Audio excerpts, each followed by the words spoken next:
This is the plaintiff, Kurt Zamora. He says he hired the defendant to sing in his band, flew him to Florida, gave him housing and food, and after just 2 months, the guy just took off, never to be heard from again. He clearly broke their agreement, is out all sorts of money because of the flaky defendant, and is suing here and now for the $5,000 he's owed.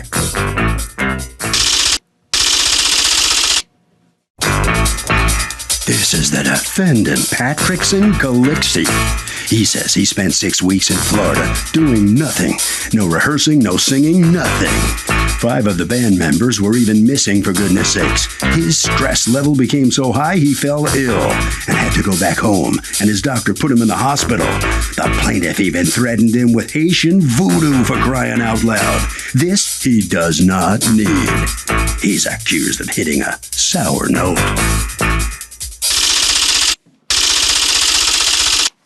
All parties, please raise your right hands.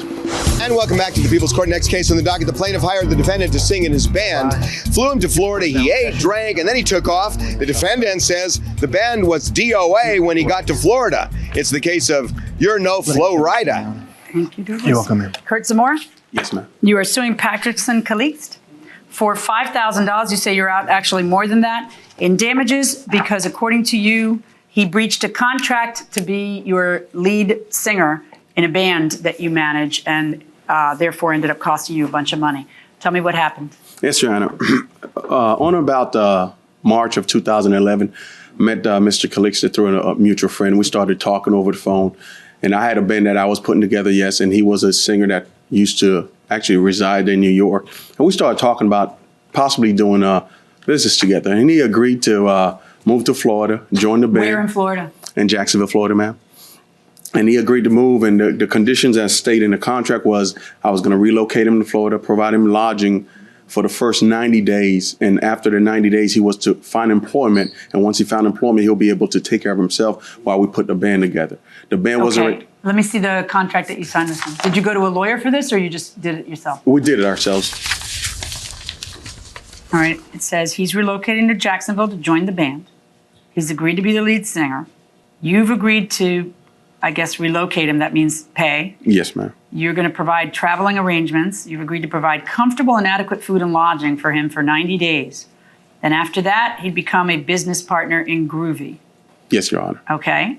And then Kurt Zamora, that's you, has agreed to give 5% ownership of Groovy from his share to Kathleen after the completion of the first studio album. So you expected the first studio album to be completed in 90 days.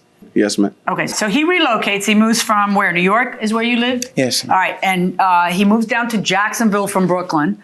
There's a little bit of a difference between Jacksonville and Brooklyn. Yes, ma'am. Is he that good? He's so good you want to relocate him. He is. He's very talented. Are you good? I must take that. I must not take that away from him. He's a very good singer. Okay, apparently I have an Elmo, so that must mean he's good. Okay.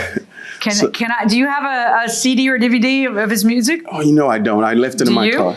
Basically, you can look me up on YouTube or Google me. So that's what we have. YouTube. Okay. Let me hear a little slice.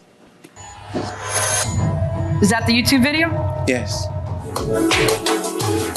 Je sais, je suis fatigué d'être dans ta vie. Je t'ai beaucoup menti et même me trahi. Je mérite plus ton amour, ton pardon, ton silence ne fait que me désolier. What language are you singing in? That's Creole. Okay. I got it. Yeah. All right. So you want him to be the lead singer in your band? Exactly. So when he gets to Jacksonville, we started practicing because we had a show coming up in Orlando. And in the process, he stayed a week at a hotel when he first came before I got the lodging, the apartment for him to stay. And I have a bill of the hotel if you want to see it. In the process, while we were putting this band together, Your Honor, when he tells me that he's going to New York, he was going to New York because he needed to see a doctor. This was when? Around May. Okay. 2 weeks before he told me he was leaving, he puts me in contact with a producer, somebody to work on his album. I talk with the producer. We go down to Orlando. We meet the producer. The producer and I, we agree on a monetary value of what he's going to do the project for. Right before he leaves, the day he's leaving, as a matter of fact, and I have to New York. To New York. To see a doctor. To see a doctor. And I have a copy now of the contract we both signed with the producer. Can I see that? And I asked him, I said, Patterson, are you coming back? Because I didn't pay the producer. I said, please let me know if you're coming back so I don't have to pay this guy the 50% deposit that he's asking.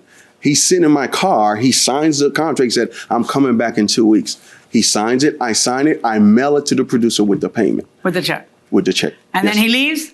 He leaves. And he you flies never out. see him again until today. Yes, ma'am. All right. Did he call you and tell you, I don't like it, I'm staying here? What was it? We talked several times on the phone. Not one time in a conversation that he told me he was not coming back. He always told me he was coming back. He prolonged it to, we went from August to September to October. After he told me September, I basically was done with it because right now I had no more trust, no more business trust to continue a project. Because now I'm out almost $5,000 in this project and I have nothing to show for it. Okay, what's going on? You thought that they were going to make you a big star. Not that they were going to make me a big star, because apparently, as you can see, it's not that I'm so huge in my community, but lots of people knows me, and I'm doing. What do you mean, as I can see? I don't know. Okay, I'm sorry. I thought you have a very nice voice. Thank you, but why did you bail though? Because you knew that he had paid for a hotel. He had paid for a couple months of rental for an apartment. Mm-hmm. You signed an agreement that says that he has 90 days that he's going to be supporting you. You don't make it 90 days. You make it 60 days. You know that before you left, he asks you, you're coming back, right? Mm-hmm. Because I don't want to give this deposit to this guy if you're not coming back. Don't lie to me, man. And you say, I'm coming back, but then you don't come. So you know he spent another 17 something in that deposit. And now what? And then you just never come back. No, this is what happened. When I got to New York, then I went into my doctor. From the get-go, I told him that I was diabetic. And that food was very important for me because I had to eat properly. When I got over there, I spent 3 to 4 days at a hotel, 3-star hotel that he did.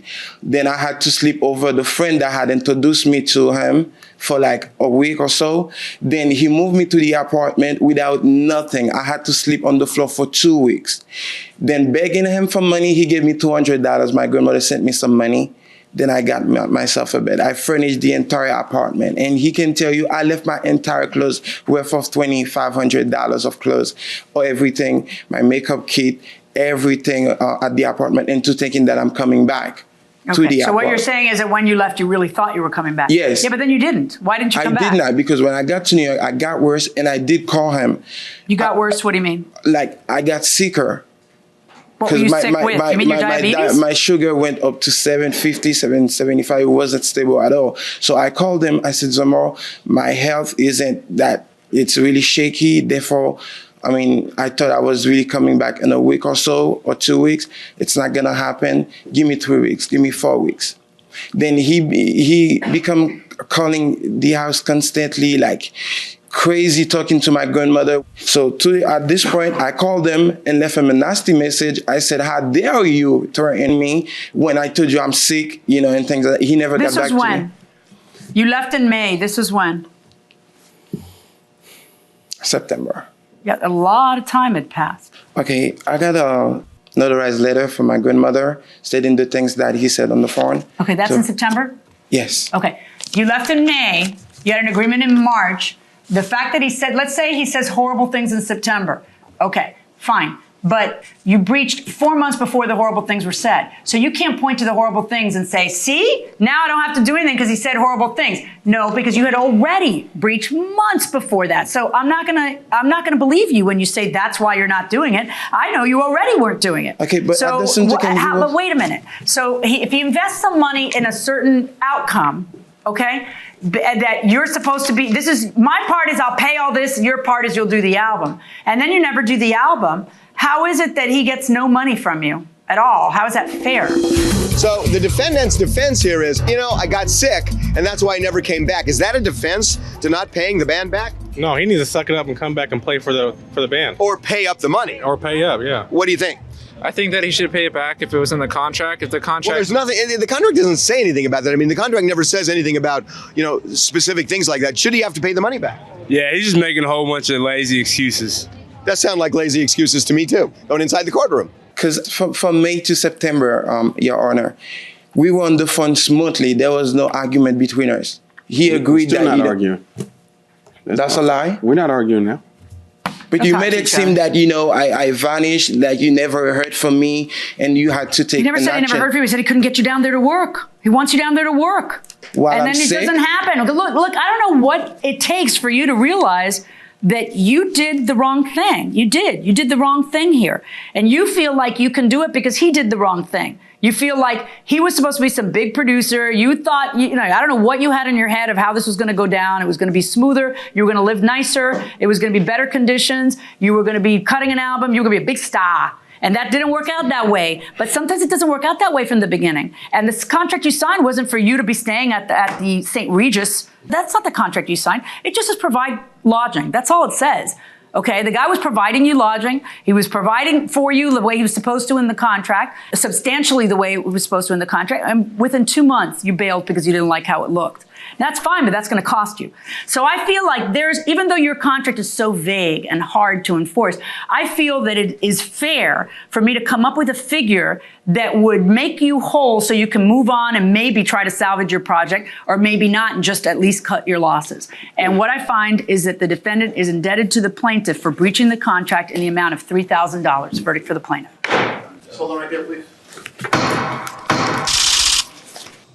Let's get some reaction here from the defendant coming out after this case. Well, what's your feeling on the outcome here? Well, I'm not too happy because, tell you the truth, he's not telling all the truth. And since he had a contract, it's his words against mine. Well, I'm just glad that I'm done. And did you think you were going to become famous or what? I am famous. You are? Yes. Okay. All right. Right around this way. Okay. So there he goes. He's famous. Is he famous? Well, he could be if he could honor a contract. He can be. Are you disappointed? Well, yes, the project, yes, but the outcome of basically the principle, I'm not disappointed at all. What are your dreams for the project? No more? Well, I don't know. It all depends. Oh, I don't want to deal with no more like this. Different business? Yeah, kind of. Harvey. Okay, when you put somebody in a position where they reasonably rely on your word, it doesn't matter if it's a formal contract, you are going to be on the hook, period. And that will do it for this case. Litigants for the next case on the way into the courtroom right now.